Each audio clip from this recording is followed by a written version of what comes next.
በትዳር ረጅም ዓመት ከቆያችሁ በኋላ ከጊዜ በኋላ ግን በተለያዩ ምክንያቶች ውጫዊ ሆነ ውስጣዊ ምክንያቶች መኝታ ለይታችሁ እንደ ድሮ መከባበር፣ መፈቃቀር፣ እርስ በርስ መረዳዳትና በተለይ የድሮ የፍቅራችሁ መንገድ ፍጹም ከዛ ርቃችሁ በተለይ ለልጆችም ሲባል አንዳንድ ተግዳሮቶችን እያሳለፋችሁ በትዳር ውስጥ የምታሳልፉ ሰዎች አገር ውስጥም ያላችሁ ውጭ ሀገርም ያላችሁ የስነ ልቦና ምክር አገልግሎት በማማከር አንድ ቤት ያላችሁ የተፋታችሁ ያክል ስሜት የሚሰማችሁን ይሄን ነገር በማጥበብና እናንተን በማቀራረብ የተሻለ ህይወት እንድትኖሩ ለልጆቻችሁ ደስተኛ ሆናችሁ እንድትቀጥሉ ይሄ ነገር እየቀጠለ ሲሄድ ደግሞ ለዲፕሬሽንና ስትረስ ከዛ አልፎ ደግሞ ለደም ግፊት ለተለያዩ ነገሮች ስለሚያጋልጣችሁ እንደዚህ አይነት ነገሮችን እያሳለፋችሁ ያላችሁ ባለትዳሮች ካላችሁ እናንተ የትም ሳትሄዱ ባላችሁበት ሆናችሁ የማማከር አገልግሎት ማግኘት ትችላላችሁ።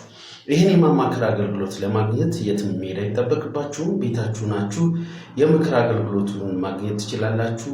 በአዮ ላይ ባለው ስልክ ውጭ ሀገር ያላችሁ ኢሞ፣ ቴሌግራም፣ ዋትስአፕ ቦት፣ ሀገር ውስጥ ያላችሁ ደግሞ ቀጥታ በመደወል የማማከር አገልግሎቱን ማግኘት ትችላላችሁ። የስነ ልቦና አማካሪ ባዩ ጌታቸው። መልካም ቀን።